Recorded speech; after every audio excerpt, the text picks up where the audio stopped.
Suspense. Tonight, The Most Dangerous Game, starring Joseph Cotton with J. Carroll Nash.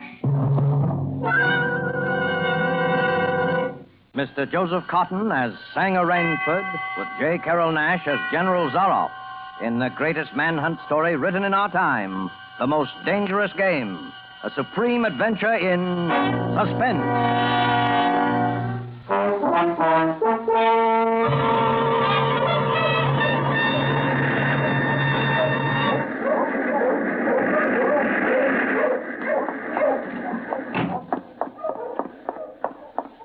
I haven't much time. Any moment now, I may come in. When he does, I'm going to kill him. It's him or me. And I'm going to do my best to make it him. Maybe it sounds crazy to you. I guess it does. Would have sounded crazy to me a few days ago when I was laughing and joking with Whitney on the yacht. I was on a pleasure trip. A pleasure trip. How could I or anyone realize then the horror and torment I was to go through? How was I to know of Ivan and the death swamp and the hounds? How was I to know of Zaroff? Think of it. It was only 4 nights ago that the ship went down. We'd been talking about the island. Ship Trap Island, Whitney said it was called on the charts. He was sleepy and started on down below to turn in. I was mixing myself a nightcap when I looked up and saw it. A tremendous reef racing at us out of the fog. I screamed out a warning, but it was too late. We were right upon it.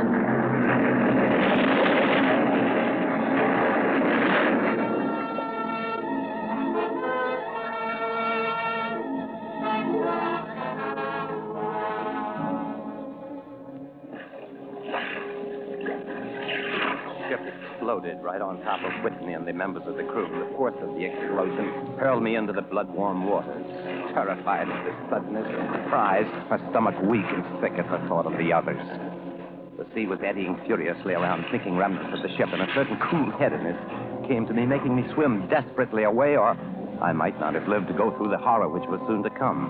I struck out to the right in the direction of the island Whitney had been telling me about. I have no recollection of how long I swam, but all at once, I heard the muttering and growling of the sea breaking on a rocky shore. With my remaining strength, I dragged myself from the swirling waters. Jagged crags appeared to jut up endlessly into the night. All in, gasping, my hands raw, I at last reached a flat place at the top. Flung myself down at the jungle edge and tumbled headlong into the deepest sleep of my life. When I awoke, I was in a strange place, having no idea how I got there. Our friend seems to be awakening. What? Where's this? Where am I? Where's Whitney? Oh. Do not be alarmed, my friend. My man Ivan found you on the cliff. He brought you here to be taken care of. Oh, there's life on this island. I hardly believed the whole... Well, few people do. Yes, you are quite safe here in my castle, Mr. Rainsford. I'm Sanger Rainsford of New York. My yacht ran Oh, Sanger Rainsford. Well, it is indeed a very great pleasure and an honor to welcome Mr. Sanger Rainsford, the celebrated hunter, to my home. You know me? By reputation only. I've read your book about hunting snow leopards in Tibet. You see, my name is General Zaroff. Well, I can't tell you how happy I am to meet you, General. And I cannot tell you how happy I am to meet you, Mr. Rainsford. But come, we shouldn't be chatting here. We can talk later. You must be hungry. I am, rather. What? Well, Ivan, he thought you would like a robe. He's drying your clothes for you. Oh, thank you. Ivan is an incredibly strong fellow, but you must not mind his looks. His ears were cut off in battle, and he has the misfortune to be deaf and dumb. He is sensitive about his appearance. A simple fellow, really, but I'm afraid a bit savage. Oh? He has been in our family for years. Follow Ivan, if you please, Mr. Rainsford. I was about to have lunch just before you woke, but we can have it together now. Does the robe fit you all right? Oh, yes, perfectly, thanks. You have quite a collection of heads here. Lions, tigers, elephants, moose, bears. I don't believe I've ever seen more perfect specimens. They are nice. I take great pride in them. You have good cause. Well, coming from you, Mr. Rainsford, that is a great compliment. Well, here we are. If you will sit over there, please. Oh, thank you. All right, Ivan. Well, this soup looks delicious. Thank you. Perhaps you were surprised that I recognized your name, Mr. Rainsford. Well, you see, I read old books on hunting. I have but one passion in my life, and it is the hunt. your heads are really remarkable, General. That Cape buffalo is the largest I've ever seen. You know, I've always thought the Cape buffalo the most dangerous of all game. No, you are wrong, sir. The Cape buffalo is not the most dangerous game. He won. They won. How does he understand you? He reads my lips. I think you will like the champagne, Mr. Rainsford. Ivan chills it expertly. No, the Cape buffalo is not the most dangerous game. Here in my preserve on this island, I hunt more dangerous game. Is there big game on this island? The biggest. Really? Oh, it isn't here naturally, of course. I have to stock the island. Oh, well, what have you imported, General? Jaguars? No. Hunting jaguars ceased to interest me some years ago. I exhausted their possibilities, you see. Oh, may I pour you another glass of champagne, Mr. Rainsford? Oh, thank you, General. Oh, that's good. You know, God makes some men poets, some he makes kings, some beggars. Me, he made a hunter. My hand was made for the trigger, my father once said. My whole life has been one prolonged hunt. I have hunted every kind of game in every land. Grizzlies in the Rockies, crocodiles in the Ganges, rhinoceroses in East Africa. Jaguars. In the Amazon, I hunted jaguars. I heard they were unusually cunning. Bah, they weren't. They were no match at all for a hunter with his wits about him and a high-powered rifle. Oh, I was bitterly disappointed. I was lying in my tent with a splitting headache one night when a terrible thought pushed its way into my mind. Hunting was beginning to bore me. And hunting, remember, had been my life. Well, this was a tragic moment, was it not, Mr. Rainsford? Must have been indeed, General Zara. Fortunately, that never happened to me. Ah, but you are much younger than I am, Mr. Rainsford, and you have not hunted much. But you perhaps can guess why the hunt no longer fascinated me. You'll have to tell me, General. Well, hunting had ceased to be what you call a sporting proposition. It had become too easy. I always got my quarry, always. No animal had a chance with me anymore. The animal had nothing but his legs and his instinct. Instinct is no match for reason. I see. It came to me as an inspiration, what I must do. And that was? Well, I had to invent a new animal to hunt. A new animal? Are you kidding? Not at all. I never joke about hunting. I needed a new animal. I found one, so I bought this island, built this castle, and here I do my hunting. The island is perfect for my purposes. There are jungles with mazes of trails in them, hills, swamps. But the animal, General Zara. Well, I wanted the ideal animal to hunt. So I said, what are the attributes of an ideal quarry? And the answer was, of course, it must have courage, cunning, and above all, it must be able to reason. But no animal can reason. My dear fellow, there is one that can. One. One. You can't mean... And why not? Oh, I can't believe you're serious, General Zara. You're just joking. Joking? I'm quite serious. I'm speaking about hunting. Hunting?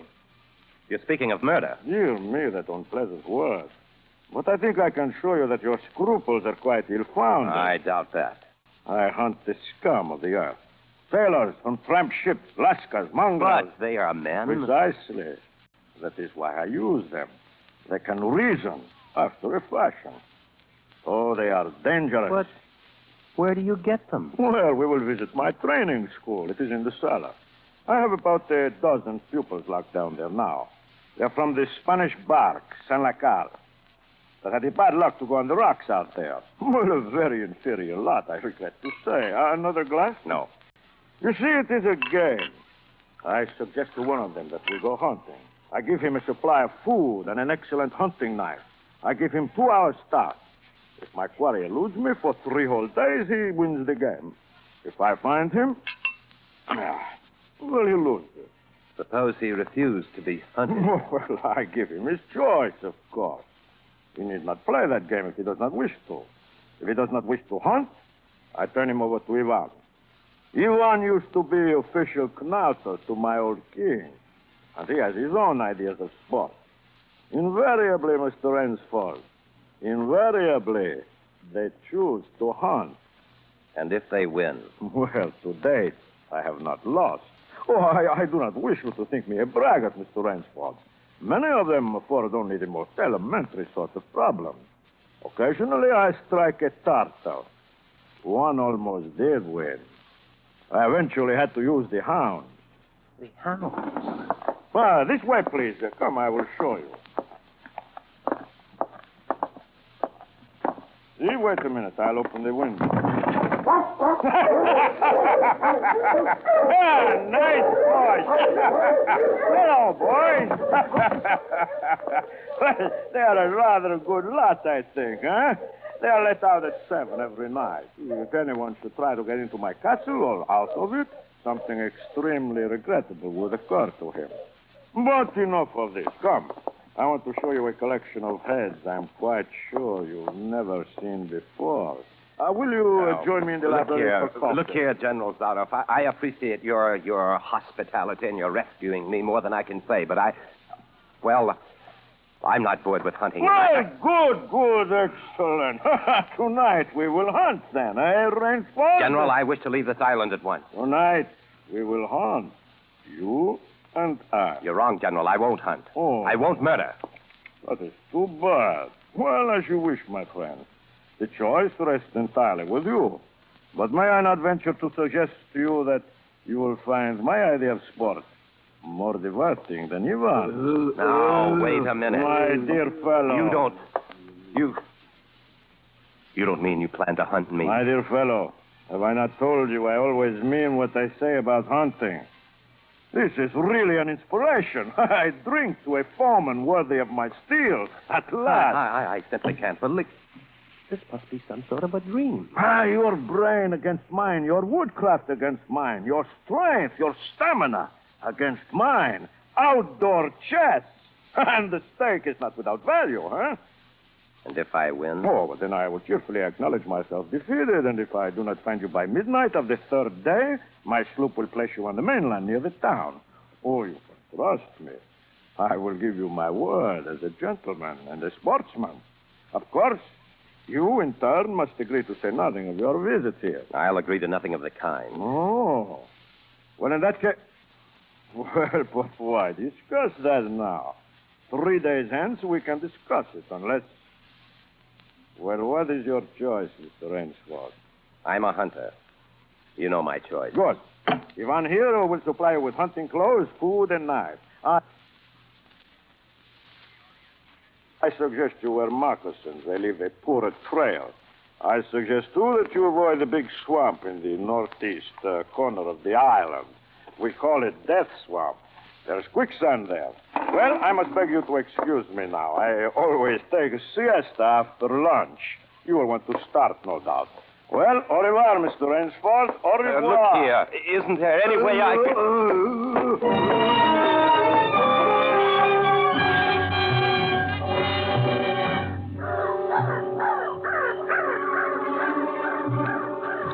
I fought my way through the bush for 2 hours, repeating to myself over and over again, I must keep my nerve. I must keep my nerve. My whole idea at first was to put distance between myself and General Zaroff, and to this end I had plunged along through the thicket, spurred on by the sharp rowels of something very much like panic. Now, I had got a grip on myself. It stopped, and was taking stock of the situation. I saw that straight flight was futile. Inevitably, it would bring me face to face with the sea. I'll give him a trail to follow, I muttered, and I struck off from the rude path I had been following and into the trackless wilderness. I made a series of intricate loops.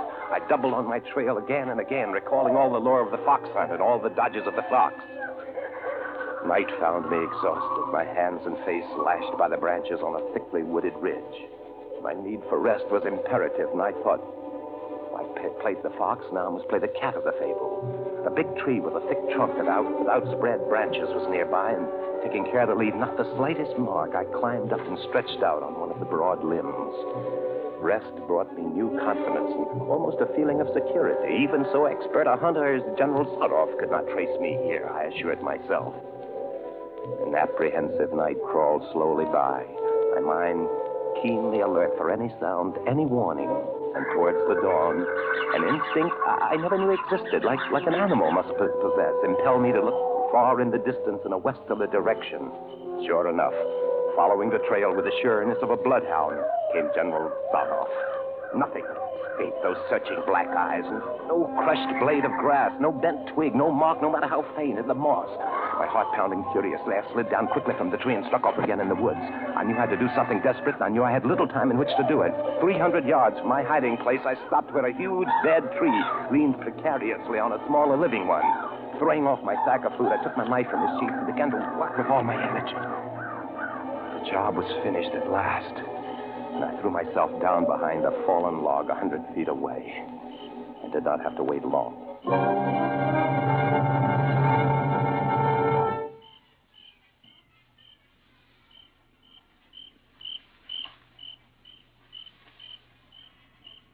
Ransford! Ransford! Ransford!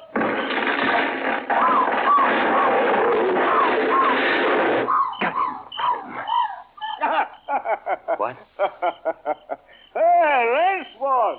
If you are within sound of my voice, as I suppose you are, let me congratulate you. Not many men know how to make a Malay man-catcher. Luckily for me, I too have hunted in Malacca. You are proving interesting, Mr. Ransford. You are proving interesting. The tree brushed my shoulder as I jumped back. I am going to have the wound dressed. It is only slight. But I shall be back, Mr. Ransford. I shall be back.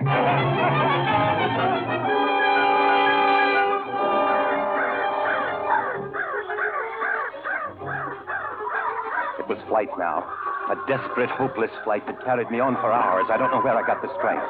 I kept telling myself over and over again that I must keep my nerve, that I was competing with a monster, a super huntsman. Dusk came, then darkness, and still I managed to press on. The ground grew softer under my moccasins. The vegetation grew ranker, denser. Insects bit at me savagely. Suddenly, as I stepped forward, my foot sank into the ooze. I wrenched it back. Mud sucked viciously at my foot like a giant leech. With a violent effort, I tore my foot loose. I knew where I was then. Death Swamp and its quicksand. But the softness of the earth had given me an idea. I stepped back from the quicksand a dozen feet or so and began to dig. When the pit was above my shoulders, I climbed out and from some hard saplings cut stakes and sharpened them to a fine point. These stakes I planted in the bottom of the pit with a point sticking up. As fast as I could, I wove a rough carpet of weeds and branches and with it covered the mouth of the pit. Then, wet with sweat and aching with tiredness, I crouched behind the stump of a lightning-charred tree. I knew Sudoff was coming. I could hear the paddling sound of feet on the soft earth. He was not feeling his way along foot by foot. He was coming and coming fast. Crouching there, I couldn't see him nor the pit. I lived a year and a minute, frozen, every muscle tensed.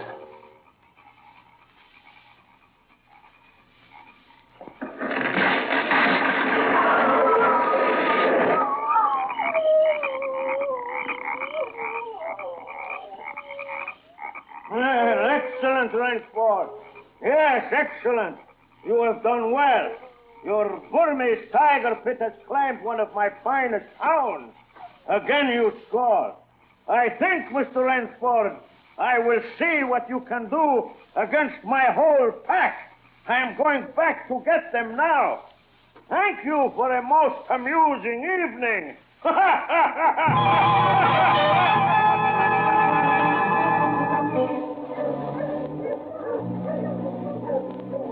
At daybreak, lying near the swamp, I was awakened by a sound that made me know that I had new things to learn about fear.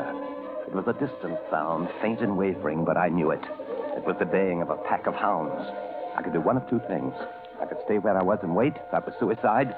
I could flee. That was postponing the inevitable. I put my every last hope into that tiger pit. For a moment, I stood there thinking. All at once, an idea that held a wild chance came to me, and tightening my belt, I headed away from the swamp. The baying of the hounds grew nearer. It would be on me any minute now. My mind worked frantically. I thought of a native trick I had learned in Uganda. I caught hold of a springy young sapling and to it fastened my hunting knife with the blade pointing down the trail. With a bit of wild grapevine, I tied back the sapling. Then I ran for my life. The hounds raised their terrifying voices as they hit the fresh scent. I knew then how an animal at bay feels.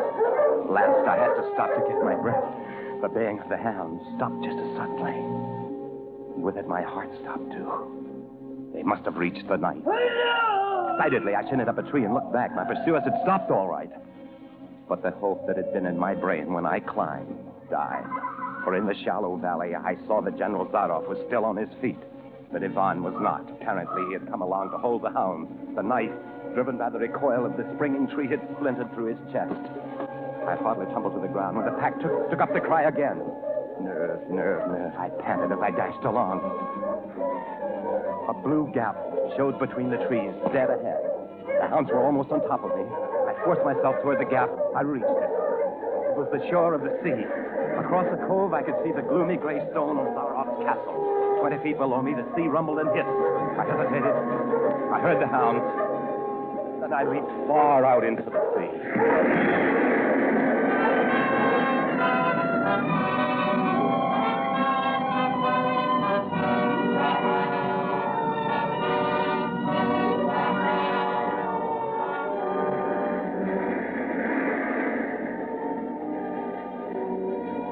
Oh, the sea was good to me. And I am here safe in the general's bedroom waiting for him. The 3 days are up, and I have eluded him. But now I know I must go further. In a moment, we will meet, he and I. Only one of us is going to live. You understand that now?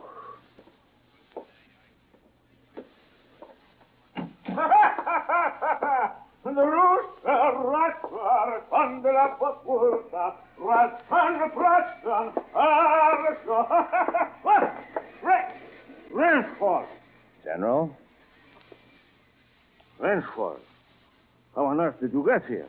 Swam. I found it easier and quicker than walking through your jungle.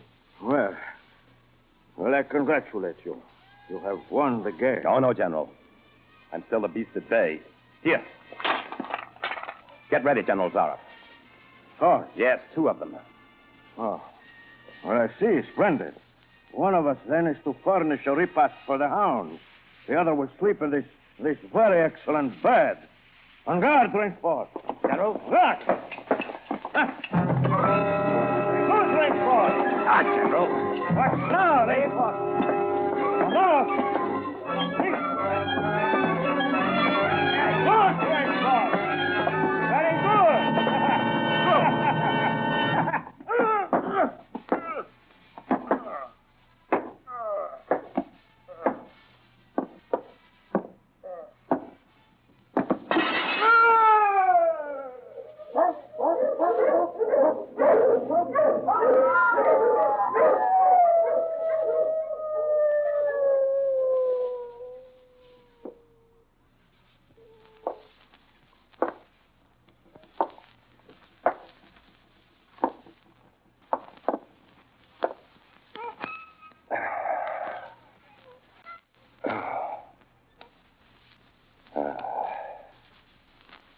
It's just as my late host said it would be.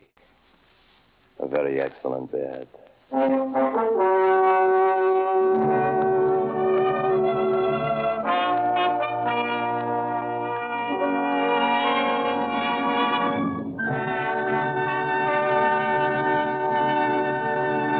And so closes The Most Dangerous Game by Richard Connell, starring Joseph Cotton as Rainsford with J. Carroll Nash as General Zaroff. Tonight's study in Suspense. Suspense is produced, edited, and directed by William Spear. Joseph Cotton appeared through the courtesy of David O. Selznick and is currently being seen in the Selznick production Since You Went Away. J. Carroll Nash is soon to be seen in the Paramount picture A Medal for Benny. Our thanks also to RKO, who began production today on The Most Dangerous Game, and through whose cooperation this story was presented tonight on Suspense. Ladies and gentlemen, next week you will hear Claire Trevor and Nancy Kelly as co-stars of Suspense.